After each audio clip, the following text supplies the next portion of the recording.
Account freeze মামলায় হাইকোর্টের স্বস্তি অভিষেক বন্দ্যোপাধ্যায়। ইতিমধ্যেই আপনাদের জানাবো যে হাইকোর্টের স্বস্তি অভিষেক বন্দ্যোপাধ্যায়ের অ্যাকাউন্ট ফ্রিজ মামলায় নিষ্পত্তি করলেন বিচারপতি। শুনানিতে হাইকোর্টের ভৎসনার মুখে ব্যাংক কর্তৃপক্ষ কেওয়াইসি আপডেট না থাকায় অ্যাকাউন্ট ফ্রিজ করে ব্যাংক।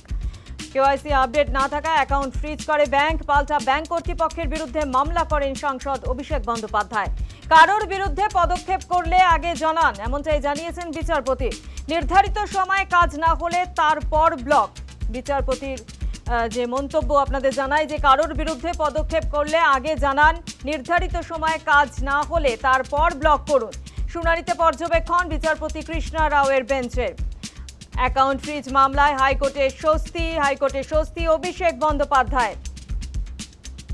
এই বিষয় নিয়ে আমরা আরো বিস্তারিত জানবো। ফোন লাইনে রয়েছে প্রতিনিধি প্রিয়াঙ্কা আইচ ভৌমিক। প্রিয়াঙ্কা, অ্যাকাউন্ট ফ্রিজ মামলায় এবার হাইকোর্টের স্বস্তি অভিষেক বন্দ্যোপাধ্যায়।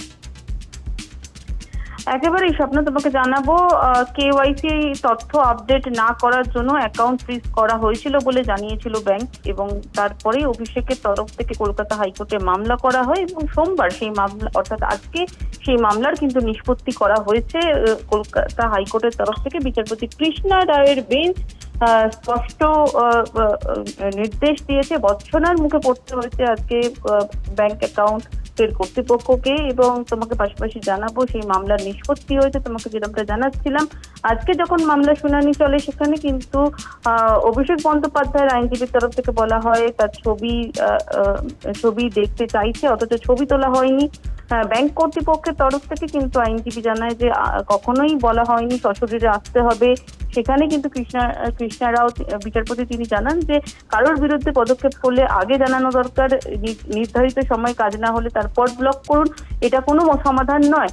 সেখানে কিন্তু যখন আজকে একের পর এক যখন শুনানির পর্ব চলছিল সেখানে তারপর দেখা যায় যে বিচারপতির তরফ থেকে স্পষ্ট ভৎসনা করা হয় ব্যাংক কর্তৃপক্ষকে, এবং সেখানে বলা হয় আপনারা কারোর বিরুদ্ধে পদক্ষেপ করলে আগে জানান, নির্ধারিত সময় না জানানো হলে তারপর ব্লক করুন, এটা কোনো সমাধান নয়।